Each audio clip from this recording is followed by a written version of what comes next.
সবাইকে অসংখ্য ধন্যবাদ এবং কৃতজ্ঞতা জানিয়ে সুন্দরবনের গভীরের আরেকটা সুন্দর ভিডিও নিয়ে হাজির হলাম। আজকে আমার সাথে আছেন চন্দন কৈরি, যে গানম্যান হিসেবে দায়িত্ব পালন করছেন, এবং বকুল, সে নবনিযুক্ত ফরেস্ট গার্ড, বাংলাদেশ বন বিভাগ। বকুলের বাড়ি কোথায়? চুয়াডাঙ্গা, অনেক দূর। হ্যাঁ, সে চুয়াডাঙ্গা থেকে আসছেন সুন্দরবনে কাজ করার জন্য। বন বিভাগের সদ্য নিয়োগপ্রাপ্ত বনপ্রহরী পদে আছেন। আসলে সুন্দরবন পৃথিবী বিখ্যাত ম্যানগ্রোভ বন। এখানে কাজ করা সবারই একটা আগ্রহ থাকে, কিন্তু চ্যালেঞ্জটা একটু বেশি। দেখেন পায়ে কী পরিমাণ চ্যালেঞ্জ, অনেকটা ঢুকে যায়, সাথে আবার ঠেসমূল আছে, যদি একটু লেগে যায় জোতা ছিঁড়ে যায়, পায়ের ভিতর ঢুকে যায়, এসব থাকবেই, আছে আমাদের নিত্য দিনের একটা চ্যালেঞ্জ। আমরা আসি গরান বাগানে, দেখেন গরান গাছের পাতা, গরান ফুলের কিন্তু মধু হয়। মধুটা যদি একটু টক হয়, কিন্তু সুন্দরবনের গরান ফুলের মধু একটা খুবই বিখ্যাত। এখানে গরান গাছের ফাঁকে ফাঁকে আছে বড় বড় কেওড়া গাছ এবং বাইন গাছ দিয়ে একটা দেখা যায়। তো গরানটাই বেশি, গরানটা খুবই ঘন হয়, আমাদের হাঁটতে খুবই অসুবিধা হয়। তারপরে গেওয়া আছে, যে দেখা যাচ্ছে একটু ঘেওয়া আছে, এটা হচ্ছে গরান। দেখেন গরানের পাতা, গরানের ফুলের মধু কিন্তু খুবই ভালো স্বাদ, সুন্দরবনের একটা ঐতিহ্যবাহী মধু। আর সবচেয়ে বড় চ্যালেঞ্জ আমাদের এই ফুড পেট্রোলিংয়ের ক্ষেত্রে, এই কাদা মাটির ভিতর দিয়ে হাঁটা আসলে খুবই কষ্টদায়ক। আর হচ্ছে আমাদের ঠেসমূল আছে, ঠেসমূল তো বিষয় না, কাদাটাই আমাদের সবচেয়ে বড় চ্যালেঞ্জ। যেহেতু বিপজ্জনক এরিয়া, এখানে সাপ থাকতে পারে, বড় বড় সাপ থাকে এবং বিষধর সাপগুলো থাকে। আসলে আমরা যখন ডিউটি করি তখন এসবের ভয় মনে কাজ করে না।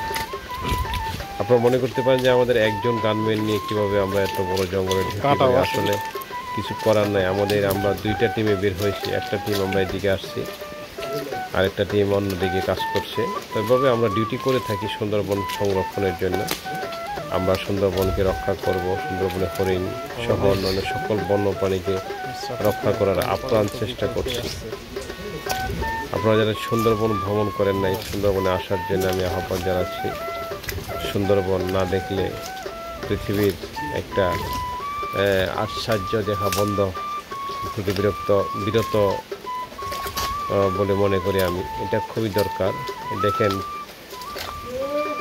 বকুল হাঁটছে, কত চ্যালেঞ্জ নিয়ে চলাফেরা। এখানে হাঁটাটা খুবই কষ্ট হয়, এই কাদা মাটি।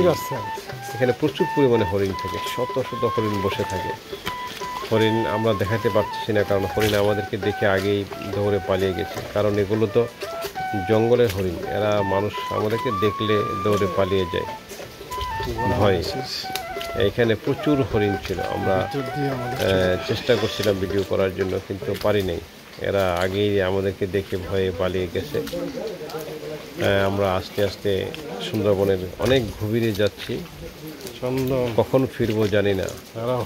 এই বেলা এখন 3টে বাজে, হয়তো সন্ধ্যার আগে যেমনি আমাদের ফিরতে হবে। আমাদের লঞ্চ অপেক্ষা করছে, যদি আল্লাহ আমাদেরকে ভালোভাবে ফিরিয়ে নেন আর কি। তো যে দেখেন আমাদের চন্দন গানম্যান, সে খুব সাহসী এবং ধৈর্যশীল একজন মানুষ। ময়মনসিংহ থেকে আসছেন, বন বিভাগের চাকরির সুবাদে এই সুন্দরবনে কাজ করছেন। যাই হোক, আমরা চলে আসছি দিকে। আমাদের আজকের টহলটাকে অনেক ভাগে ভাগ করে ফেলেছি। প্রথম অংশ আজকে দিলাম, আমরা অন্য অংশে আপনাদেরকে দেখাবো আরো সুন্দর সুন্দর জায়গা, যেগুলোতে আমরা এই যে এগুলো দেখছেন বড় কেওড়া গাছ অনেক বড় হলে ওই গাছের কাঠ কোনো কাজে লাগে না। আর এই ঘন বনের ভিতরে হাঁটা দেখেন কত চ্যালেঞ্জ।